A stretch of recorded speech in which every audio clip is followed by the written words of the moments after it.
Welcome back to our March Basic Sampler here close to home in Southington. Please bring in your completed Basic February block beginning this Saturday, March 15th through the end of March, which is March 31st, to receive this March kit free.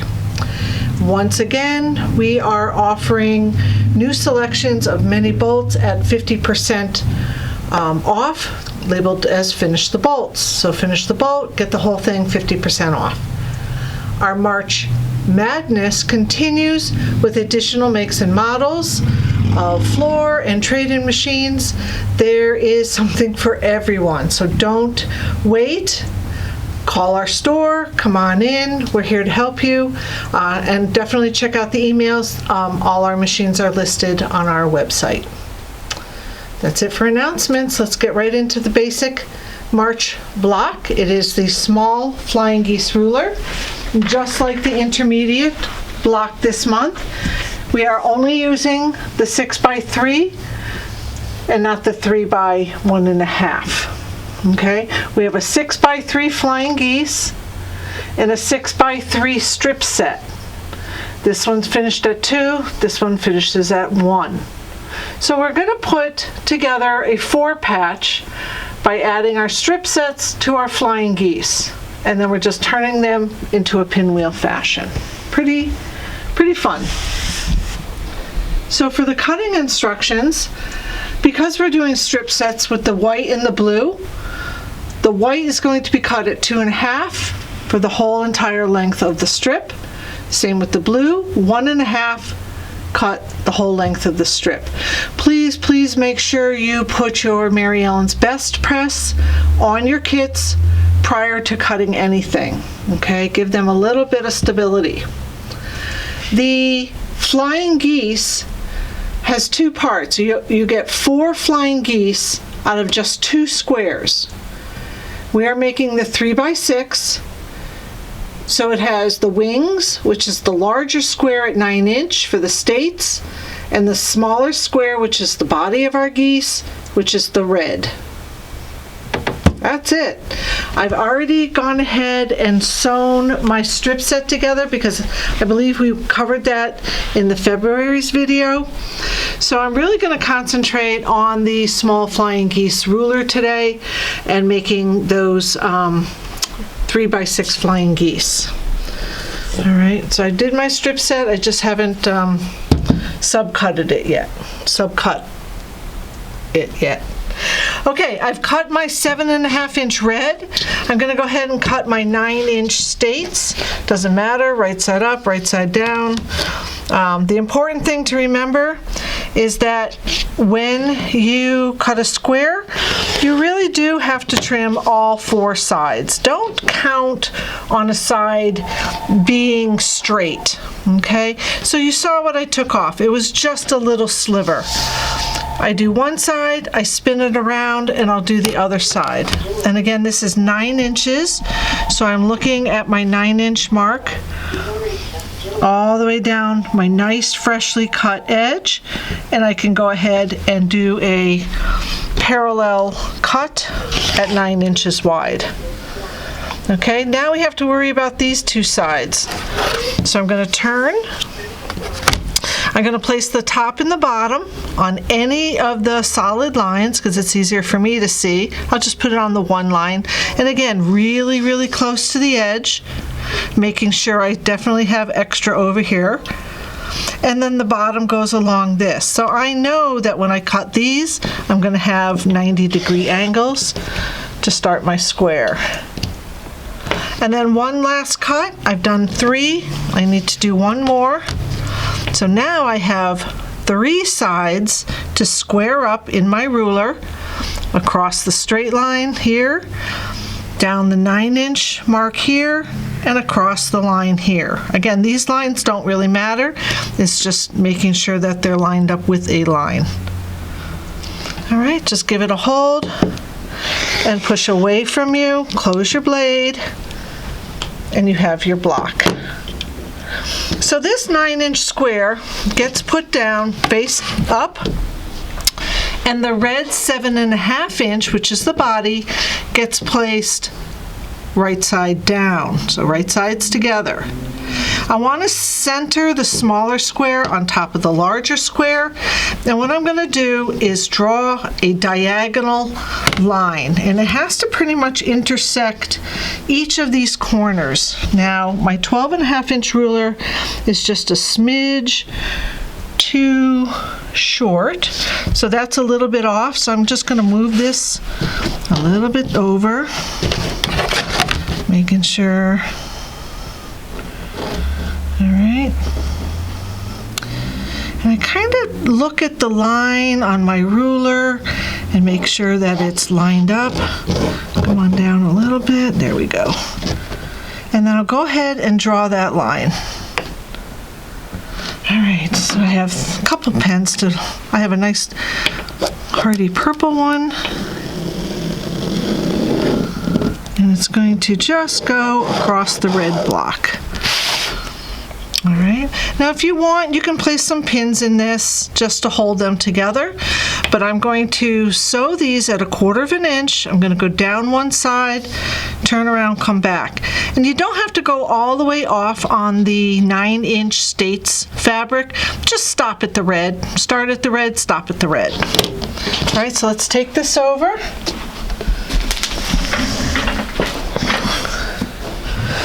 And we'll just sew up one side and down the other, and then we're going to cut it in half. Oops, my thread. Okay. Where's my book? All right.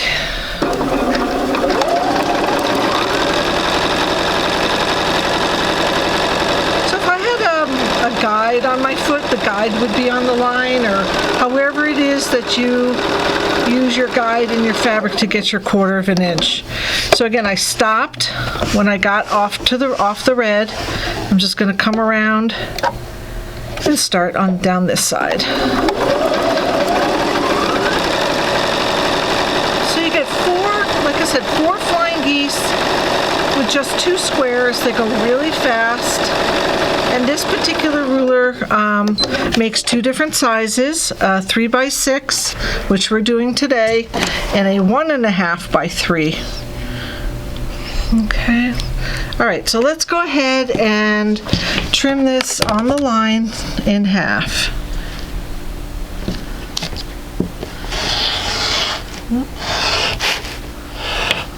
Whoa, close enough. It's okay. It's okay. All right, so the next thing we're going to do is we're going to press this toward the smaller triangle. Obviously, you can see I have a large and a small. This is going to get pressed toward the large triangle. Sorry. This is going to get pressed toward the large triangle. Some easy things that I forget. Okay. So we're going to flip up these little ends about 1/4 inch. Just pretend they're there. And it is pretty important which way you press, so make sure you press toward the States, or toward the wings, in other words. All right, and I'm just going to curl this one over about 1/4 inch. Give that a little press. All right, once we have these, we're going to take our 2 squares, and I'm going to put the red triangle on the States triangle on the red. So pretty much like this. All right, I'm going to match up the corner and match up the corner here. They should be relatively identical in size. And you'll notice that when I open this up, my 2 seam allowances aren't nested right together. Do not put these right together. That is incorrect. Please make sure you just line up the corners and create 1 square. Yes, these hang over, that's okay, but we have a square here. The next thing we're going to do is we're going to draw a perpendicular line to these 2 parallel seams. And we're going to sew 1/4 inch on either side of those. So let's grab our ruler and our friction pen, And I'm just going to go from corner to corner.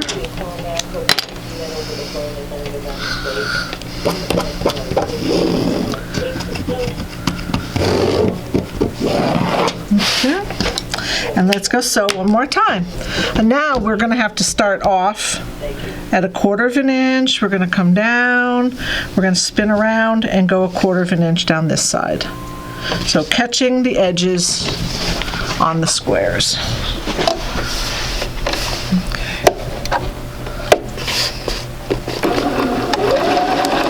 When you get to those 2 seam allowances that we pressed, make sure that you don't flip your seam allowance, like get to here and flip this over. Keep that exactly the way we pressed, okay, which was toward the states.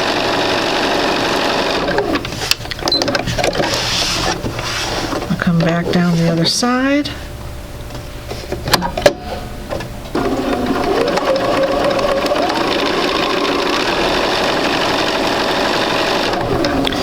Okay, make sure it's, again, nice and flat. We're not going to flip anything. Good. You can almost feel it through the fabric that it's nice and flat. Okay, last thing we want to do is cut this in half. We're going to get some crazy looking triangles.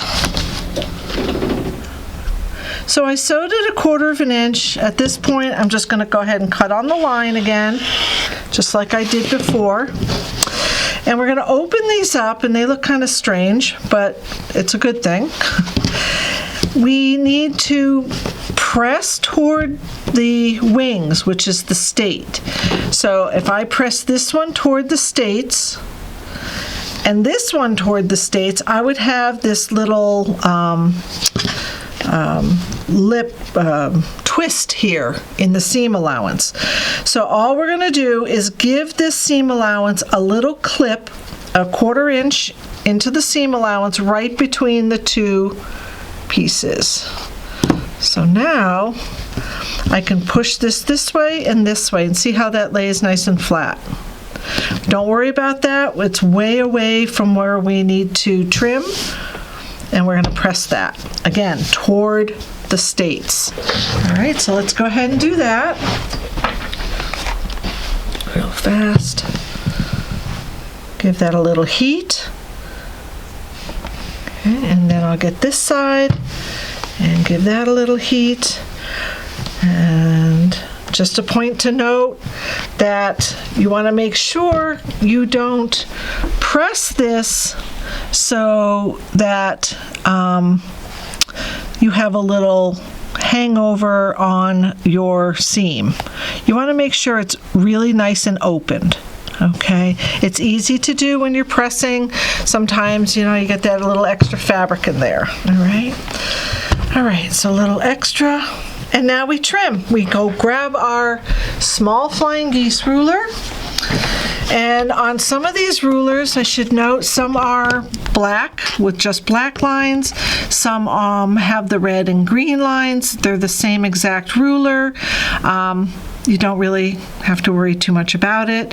It's the same markings on each one.